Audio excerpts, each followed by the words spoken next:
தா போற்றி கடம்பா போற்றி கதிர்வேலா போற்றி. மெல்ல மெல்ல உனது துன்பங்கள் எல்லாமே முடிவுக்கு வரப்போகிறது. உனது கஷ்டத்திலிருந்தும் நோயிலிருந்தும் விடுதலை கிடைக்கப் போகிறது. உன்னுடைய கடன் பிரச்சனை எல்லாமே தீரப்போகிறது. நீ எதிர்பார்த்தபடி உனக்கு பண வரவு இருக்கப் போகிறது. நீ கேட்டபடி அந்த பணத்தை நான் உனக்கு தரப்போகிறேன். நீ இப்போது பணமில்லாமல் தவித்து கொண்டிருக்கிறாய். உன் பண பிரச்சனை தீர்ப்பதற்காகத்தான் நான் ஒருவரை அனுப்பியிருக்கிறேன். அவர் மூலம்தான் உனக்கு பணம் கிடைக்கப் போகிறது. அது யார் என்று அடையாளம் தெரிந்து கொள். அது நானாக கூட இருக்கலாம். அந்த பண பிரச்சனை எல்லாமே தீரும் வகையில் நான் உனக்கு ஒரு வழியை ஏற்படுத்தி இருக்கிறேன். அந்த வழி சிறப்பானதாக இருக்கும். அதிலிருந்து உன்னுடைய பண கஷ்டங்கள் எல்லாம் தீர்ந்துவிடும். அதிலிருந்து தான் உனக்கு நிரந்தர வருமானம் கிடைக்கும். நீ கவலைப்படாதே. உன்னுடைய பண பிரச்சனை தீர்ப்பதற்கு என்னுடைய பங்கு அங்கு நான் உனக்கு அனுப்பி வைத்திருக்கிறேன். ஒருவருடன் பணம் கொடுத்து அனுப்பியிருக்கிறேன். நீ அவற்றை பெற்றுக்கொள். நீ வாங்கி கொண்டாலும் சரி, அவராக உன்னை வந்து சேர்ந்தாலும் சரி, நீ மகிழ்ச்சியாக இரு. என்னுடைய ஆசீர்வாதம் மூலம் உனக்கு பணம் கிடைத்து கொண்டே இருக்கும். என்னுடைய கர்மாக்கள் எல்லாமே நீங்கள் பெற்று உங்கள் கடன் பிரச்சனைகள் எல்லாமே தீர்ந்து பணமழையில் நீ நனையப் போகிறாய். உன்னுடைய கடன் பிரச்சனை தீர கஷ்டங்கள் எல்லாமே நிவர்த்தியாகிவிடும். கடன் இருக்கிறது என்று கவலைப்படாதே. இனி உன் வாயிலிருந்து பணம் இல்லை என்று சொல்லும் வரவே கூடாது. ஏனென்றால் பண பிரச்சனையை தீர்க்கத்தான் நான் ஒரு வழி அனுப்பியிருக்கிறேன்.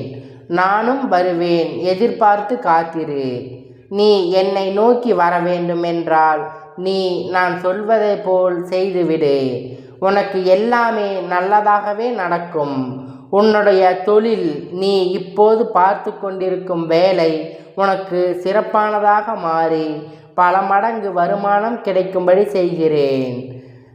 செய்து கொண்டே இருக்கிறேன். அது விரைவிலேயே உன் கையில் கிடைக்கும்.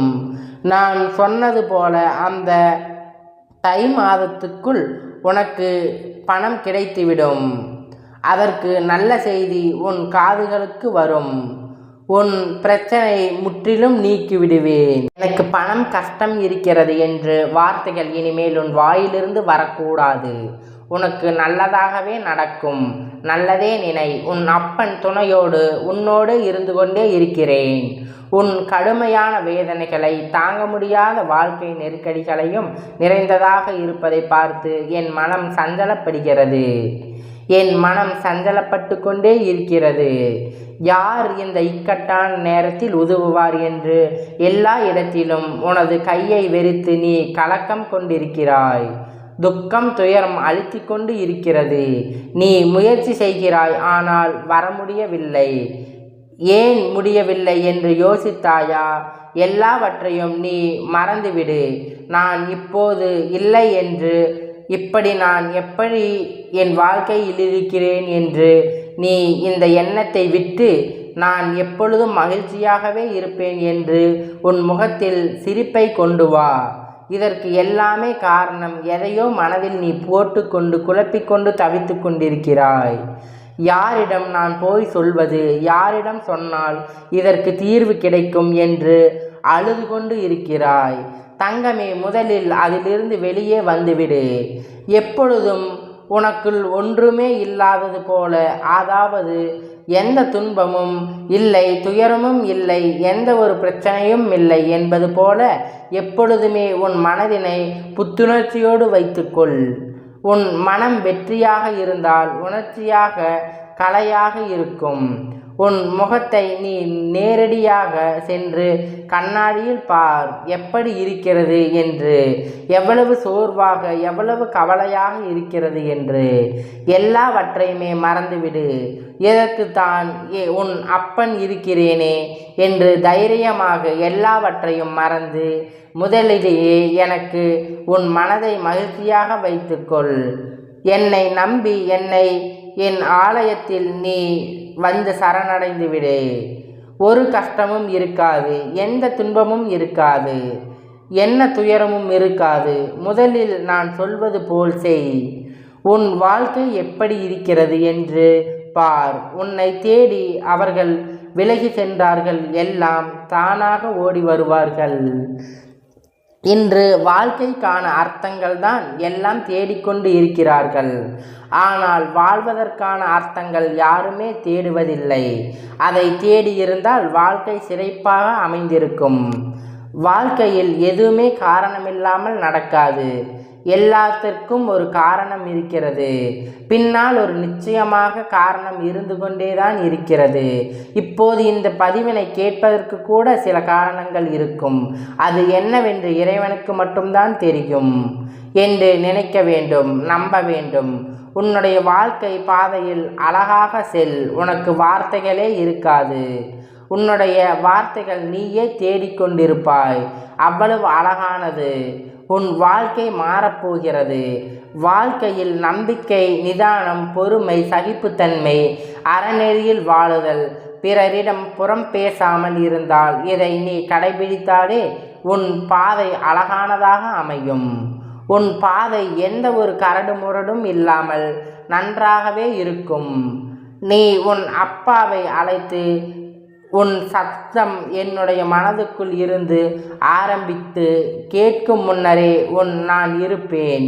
ஏனென்றால் இதயத்தில் தான் உன்னை சுமந்து கொண்டு இருக்கிறேன். நீ எப்பொழுதும் என்னை அழைப்பதற்கு முன்பாக நானே உன்னிடத்தில் வந்து விடுவேன். அப்பாவின் வாக்கு. நீ உன் வாழ்க்கையில் முன்னோக்கி மகிழ்ச்சியாக செல்லும் காலம் வந்துவிட்டது. நம்பிக்கையோடு நான் கூறுவதையெல்லாம் பின்பற்றி நீ எதையெல்லாம் நீ இழந்தாயோ அதைவிட அதிகமாக உன்னை வந்து சேரும்.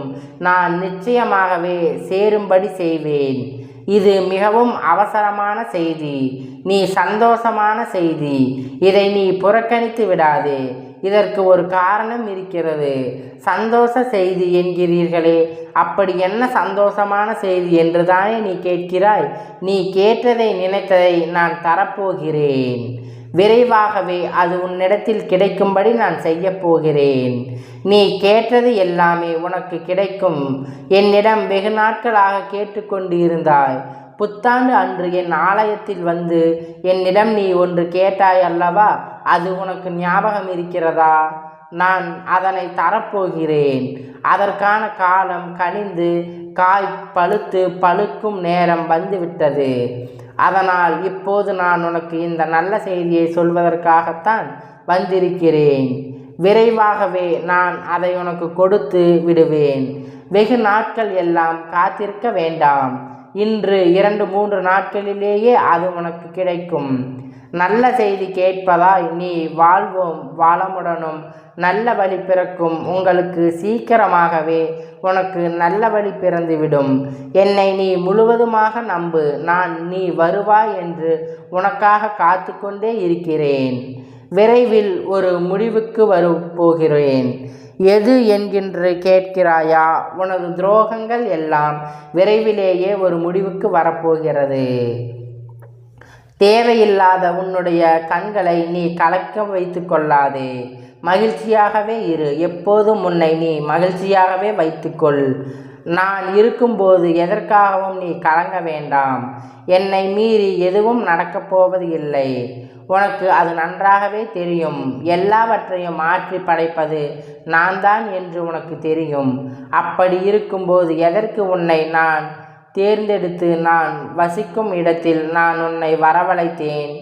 ஞாபகம் இருக்கிறதா? எப்படிப்பட்ட சூழ்நிலையிலும் என்னை வந்து சாய்ந்து இருக்கிறாய் என்று உனக்கு ஞாபகம் இருக்கிறதா? நீ கலங்காதே. என்னுடைய வாக்கு என்றும் பொய்யாகாது என்பதை நீ நம்ப வேண்டும். எந்த சூழ்நிலையிலும் உன்னை நான் கைவிட மாட்டேன் என்று நீ நம்ப வேண்டும். நம்பிக்கையோடு நீ எப்பொழுதும் இரு. உன் அப்பன் உன்னை பார்த்து கொள்வான் என்று நீ நம்பிக்கையோடு காத்திரு. எல்லாவற்றையும் நானே தருகிறேன். அப்படி இல்லை என்றால் நீ வேண்டியதை எடுத்துக்கொள். என் கஜானா உனக்காக எப்பொழுதும் திறந்து வைத்தே காத்திருக்கிறது. அதில் உனக்கானது நிறையவே இருக்கிறது. அதில் உனக்கு என்ன வேண்டுமோ அதை நீ பெற்றுக்கொள். அது உன்னிடத்தில் தானாகவே வந்து சேர்ந்துவிடும். அதனால் இது வருமா, இது கிடைக்குமா என்று எப்போதும் இது நிலைத்திருக்குமா என்று ஏங்கி உன்னை வருத்தி கொள்ளாதே. நிச்சயமாக அது உன்னை கைவிட்டு போவது இல்லை. அது எப்பொழுதும் உன்னை சரணடைந்து உன்னோடு இருக்கிறது. என்றும் அன்போடு இயல்போடு நீ இந்த கடவுளை வழிபட்டு கொள். அப்போது நீ தேடியது உனக்கு இயல்பாகவே கிடைக்கும். அதே போல என்னிடத்தில் உரிமையாக இரு. ஏனென்றால் நீ நான் பெற்ற பிள்ளையல்லவா. நீ எப்பொழுதும் என் குழந்தை. நான் உன்னோடு இருந்து கொண்டே இருக்கும் பொழுது நீ எதற்கும் கலங்காமல் என்னோடு நீ மகிழ்ச்சியாக பழகு. நீ எந்த ஒரு வேறுபாடும் இன்றி என்னோடு ஆசையாக இரு. என்னுடைய ஆசை என்னுடைய கனவு எல்லாம் உன்னை நான் சந்தோஷமாகவும் மகிழ்ச்சியாகவும் வாழ வைப்பதே ஆகும். சிலருக்கு கொஞ்சம் தாமதமாக இருக்கலாம். இப்போது உன் வாழ்க்கையில் நீ எதிர்பார்த்த மாற்றம் வரப்போகிறது. உன்னுடைய பல நாள் வேண்டுதல், உன்னுடைய முதன்மையான வேண்டுதல் விரைவில் நடக்கப் போகிறது. அதற்கு நீ செய்ய வேண்டியது எல்லாம் அந்த விஷயத்தை குறித்து நேர்மறையான எண்ணங்களை மட்டுமே மனதில் எழுப்ப வேண்டும். அது நடக்கும் என்று நீ நம்ப வேண்டும். உனக்கு அந்த வேண்டிய ஒன்று நிச்சயமாக கையில் கிடைக்கும். கோவிலில் சாமிக்கு முன் முறையிடு. நீ பிரார்த்தனை செய்து வந்தால் நிச்சயம் நீ நினைத்தது நடக்கும். நமக்கு எப்பொழுதும் எந்த பிரச்சனையும் எந்த ரூபத்திலும் வந்தாலும் நாம் அந்த பிரச்சனையை முடிக்கவும் அதிலிருந்து முழுமையாக விடுபடவும் வெளியே வருவதற்கு நாம் செய்யும் முதல் காரியம் தெய்வத்திடம் சரணடைந்து பிரச்சனைகளை கூறுவதே ஆகும். அதற்கு மட்டுமில்லாமல் நமது வாழ்க்கையில் செய்யும் சில தவறுகள் தெய்வத்திடம் சென்று அதற்கு பரிகாரத்தை செய்து புண்ணியத்தை தேடிக்கொள்ள வேண்டும். ஆனால் கோவில் சாமி இடத்தில் வேண்டுவதாக இருந்தாலும் பரிகாரம் செய்வதாக இருந்தாலும் அதற்கு ஒரு முறை இருக்கிறது. அந்த முறைப்படிதான் நாம் இறைவனிடம் முறையிட வேண்டும். அப்படி வேண்டினால் கண்டிப்பாக அது நிறைவேறப்பட்டு அந்த முறை பரிகாரம் செய்தால் தெய்வம் அதை முழுமையாக ஏற்றுக்கொள்ளும். அது நம்பிக்கையுடன் செய்ய வேண்டும். ஆனால் இந்த கோவிலில் இருந்து தெய்வத்தின் முன்பு பிரார்த்தனை செய்வது, எப்படி வேண்டுவது பற்றி நான் உனக்கு பலமுறை சொல்லியிருக்கிறேன். எப்பொழுதும் நீ என்னிடத்தில் மண்டியிட்டு உன்னை சரணடைந்து உன் மனதோடு உன் முழு மனதை என்னிடத்தில் ஒப்புவித்து நீ என்னை வணங்கினால் அது உனக்கு எப்பொழுதும் நடந்தே தீரும். என் சன்னிதானத்தில் நீ மண்டியிட்டு இரு கைகளை ஏந்தி உங்களுடைய பிரச்சனைகளையும் குறைகளையும் கடவுளிடம் சொல்லி வேண்டி வரங்களை நீங்கள் பெற்றுக்கொள்ளுங்கள். இப்படி நீங்கள் கடவுளிடம் வேண்டினால் தெய்வம் நாம் கேட்பதை உடனே கொடுக்கும் என சொல்லும்படி நீ பலமுறை பல பேர் சொல்வதை நீ கேட்டிருப்பாய் அல்லவா? அதுதான் உண்மை. கோவில் என்பது தெய்வம் என்பதை நீ ஒரு முறையோடு வழிபாடு செய்ய வேண்டும். அப்போதுதான் உனக்கான காலகட்டம் வரும்பொழுது உனக்கானதை உன்னிடத்தில் தந்து விடுவார். அப்படி இல்லை என்றால் நீ அவரை முழுமையாக மனதில் வழிபடவில்லை என்றால் அது நீ செய்யும் பெரும் பிழையாகும். இதை பலமுறை சாஸ்திரிகளே கூறியிருக்கிறார். இதனால் உங்கள் உடம்பு பிரார்த்தனை செய்கிறது என்று பெயரில் வருத்தி கொள்ளாதீர்கள். சில பேர் முழங்கால் இட்டு கோயிலின் படிகளில் ஏறிக்கொண்டு இருப்பார்கள். அப்படியெல்லாம் நான் உன்னை செய்ய சொல்லவில்லை. ஏனென்றால் எப்பொழுதும் உன் அப்பனை நீ மகிழ்ச்சியோடு தான் வழிபட வேண்டும். நீ உன் உடம்பை வருத்தி கொள்வதால் எனக்கு ஒரு நன்மையும் வரப்போவது இல்லை. நீ உன் உடம்பை வருத்தி கொள்வதால் எனக்கு கவலையே ஏற்படும். நாம் செய்ய வேண்டும் என்று யாரும் சொல்லவில்லை. எந்த ஒரு பிரார்த்தனையும் நீ உன் முழு மனதோடு செய்தால் போதும். சன்னிதானத்திற்கு போகும்போது மண்டியிட்டு மனதார வேண்டிக் கொண்டாலே நீ நினைத்தது எப்பொழுதும் நடைபெறும். செல்லமே, அள்ளி கொடுப்பதற்காகத்தான் உன் தெய்வம் நீண்ட நாட்களாக உனக்கு காத்து கொண்டே இருக்கிறேன்.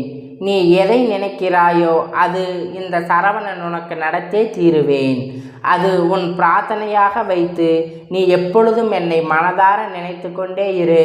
மனைதார என் கோவிலில் சென்று நீ மண்டியிட்டு பிரார்த்தனை செய். உனக்கு என்ன வேண்டுமோ அதை நான் முழு மனதோடு உனக்கு ஒப்புவிக்கிறேன். இது இந்த முருகனின் பெரிய உகந்த வாக்காகும். இதை நீ செய்தாக வேண்டும். அப்போது உனக்கு நீ கேட்டதே கிடைக்கும். ஓம் சரவண பவா. ஓம் சரவண பவா. ஓம் சரவண பவா.